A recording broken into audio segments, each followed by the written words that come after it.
ভেকুলীৰ সাধু। এখন গাঁৱত এটা বুঢ়া আৰু এজনী বুঢ়ী আছিল। সিহঁত অপুত্ৰক আৰু বৰ দুখীয়া আছিল। এদিন গঞা মানুহে মাছ মাৰিবলৈ বুলি পল জুলুকিলৈ উকিয়াই ওলালত বুঢ়া বুঢ়ীৰো গা উঠিল। বুঢ়াৰ ভগা পল এটা আৰু বুঢ়ীৰ ভগা জাকৈ এখন আছিল। তাকে লৈ মাছলৈ ওলাল দুয়ো। বিলত নামি গঞা মানুহে গাইপতি ভাৰে ভাৰে মাছ মাৰিলে, কিন্তু বুঢ়ীয়ে চবিয়াই চবিয়াই চন্দা এটাও ধৰিব নোৱাৰিলে।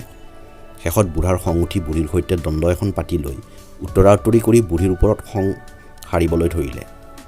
বুঢ়ীয়ে বুঢ়াৰ গালিত মনত বৰকৈ বেজাৰ পাই ভঙা জাকৈখন লৈ আকৌ চাপচেৰেক মাৰিলত তাৰ জাকৈত এটা ভেকুলী উঠিল। বুঢ়ীৰ জাকৈত ভেকুলীটো উঠা দেখি বুঢ়াই খঙতে চিটিকি পৰি ভেকুলীটোকে এসেকা দিওঁগৈ বুলি ঘৰলৈ আহিল। ঘৰ পাই বুঢ়াই ভেকুলীটো চোতালত পেলাই কাঠখৰি এডাল আনি তাৰ মূৰত মাৰি দিব খোজোতেই ভেকুলীটোৱে বুঢ়াক মাত লগালে, ককা, মোক নামাৰিবা। মই তোমালোকৰ ঘৰত বহতীয়া হৈ থাকি যি কৰিবলৈ কোৱা তাকেই কৰিম।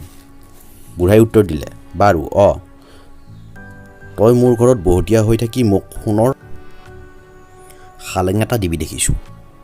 মোৰ পথাৰত কিজানি তই কোৰবাই দিবি হ'বলা। ভেকুলীয়ে ক'লে, দিম হাল কোৰবাই ককা। তুমি মোক ৰাখি চোৱাচোন। ভেকুলীৰ কথাটো শুনি বুঢ়াই ভাবিলে, চোৱাই যাওকচোন ইনো কি কৰে। ই দেখোন বৰ গণ্ডপ মাৰিছে। ইয়াকে ভাবি বুঢ়াই ভেকুলীটো নামাৰি ৰাখিলে। পিছদিনা পুৱা বুঢ়াই ভেকুলীক ক'লে, যাচোন গৰুহাল লৈ পথাৰলৈ, তইনো কি হাল বাৱ চাওঁ। বুঢ়াৰ কথা শুনি ভেকুলীয়ে গৰু আৰু নাঙল লৈ বুঢ়াৰ পথাৰত হাল বাবলৈ গ'ল। সেইদিনা ভেকুলীয়ে খুব হাল বালে আৰু হাল বাই অতাই পথাৰত আলি দিবলৈ লাগিল।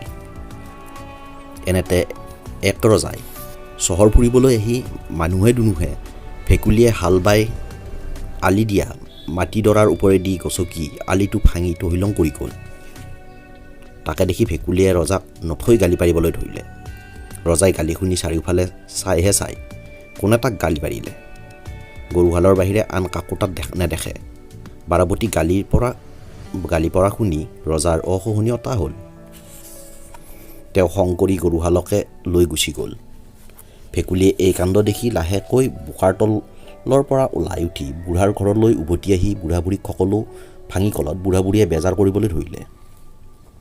ভেকুলীয়ে বুঢ়ীক ক'লে, আই বেজাৰ নকৰিব, আপুনি মোক এদোণমান মাহ গোটা কৰাই দিয়ক, মই গৰুহাল আনিবলৈ যাওঁ। বুঢ়ীয়ে সুধিলে, তই গোটা কৰাই কি কৰিবি? ভেকুলীয়ে ক'লে, মই যি কৰোঁ কৰিম, আপুনি মাথোন দিয়কচোন, একো চিন্তা নকৰিব। বুঢ়ীয়ে ক'লে, নালাগে বোপাই, তই গৰু আনিবলৈ যাবলৈ নালাগে। ৰজাৰে সৈতে বিবাদ কৰি তই একো কৰিব নোৱাৰ, মাৰহে পৰিবি। মই মৰিয়া পৈয়ে গৰু আনি যি পাৰোঁ খেতি কৰিম। তই নালাগে যাব বোপাই। কিন্তু ভেকুলীয়ে শান্ত নহৈ যাবলৈ ওলোৱা দেখি শেষত বুঢ়ীয়ে তাক এদোণ মাহ গোটা কৰাই ভাজি দিলত সি তাকেই লৈ ওলাই গ'ল।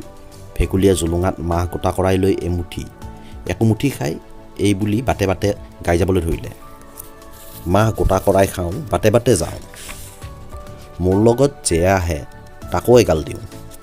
ভেকুলীৰ কথা শুনি মাহ গোটা কৰাই খোৱাৰ লোভত অনেক সিংহ, বাঘ, ভালুক আদি বনৰীয়া জন্তু, আনকি মৌ, বৰল, কদো প্ৰভৃতিও তাৰ লগ লাগিলহি।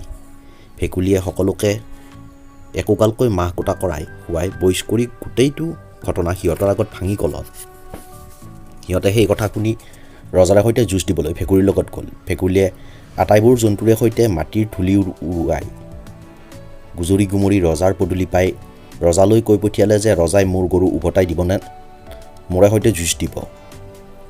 ৰজাই যুঁজহে দিব বুলি ক'লত ৰজাৰ সৈন্যৰ সৈতে ভেকুলীৰ সৈন্যৰ ঘোৰ ৰণ লাগিল।